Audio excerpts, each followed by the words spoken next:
Hi guys, welcome to a new episode of I Finally Watched It. This week I'm going to watch Stand By Me. So my sister and I were trying to figure out what movie to watch, and she was like, oh, what about Stand By Me? I was like, oh, that's perfect. I don't know too much about it. I just know it's about these young kids. But then she just goes, oh, well, they find a dead body. I was like,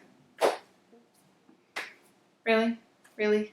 So I know that now, but besides that, that's all I know. And I know River Phoenix and Will Wheaton and Corey Feldman are also in this movie.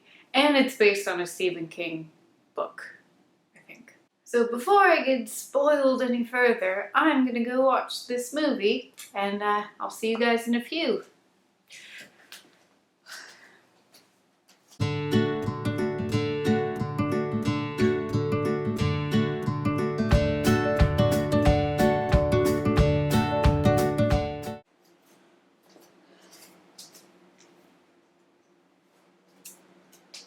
Oh my god. Oh. So I guess the kids finding the dead body is only a small part of this movie. I didn't realize that most of this movie was going to be getting there, the journey, which I actually really liked. I also forgot that this movie was directed by Rob Reiner, so that was a nice treat. And then puberty is good to some people, because holy crap, I knew that Jerry O'Connell was the fat kid. I knew a while ago, but I forgot it before seeing this movie, and then I was reminded at the end.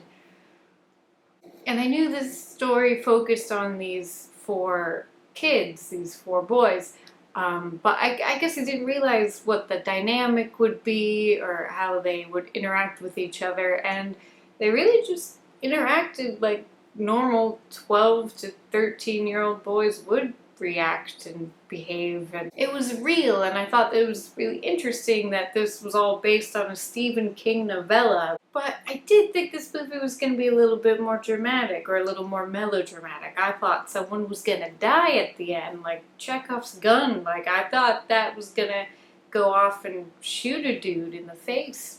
But it didn't. The movie kept to the tone it pretty much established in the beginning. And even though no one died in that kind of climactic scene when River Phoenix and Will Wheaton and all those guys are confronted by Kiefer Sutherland and his gang, I liked how that played out. I liked that it wasn't too over the top, besides, the color of Kiefer Sutherland's hair. But those four kids are the heart of this movie. They are what make it so relatable and make you kind of think back on how you were as a kid at that age. You may not have found a dead body when you were 12 years old, but it kind of reawakened some of your own memories and thoughts, and especially thoughts of kind of growing up and who you've stayed in touch with from those days.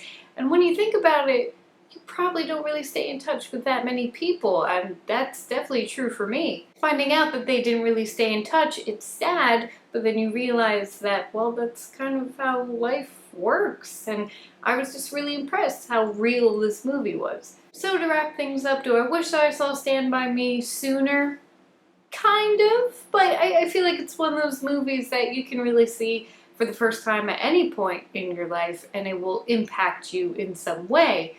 Am I happy that I finally watched it? I'm very happy that I finally watched it. I'm happy that it's not as soul-crushing as I thought it was going to be, but at the same time, it's a movie that has made me start thinking, and I know it's going to be a movie that still stays with me, even though it wasn't as super dramatic as I was expecting, but I'm actually glad that it wasn't. So that's it for this episode of I Finally Watched It, but if you guys have any suggestions of movies that you think I haven't seen that you think I should see, please let me know in the comments and I will add it to my list. And then let me know what your thoughts on Stand By Me are if you have seen it. Okay guys, that's it for me. I hope you're having a great day, and I will see you soon.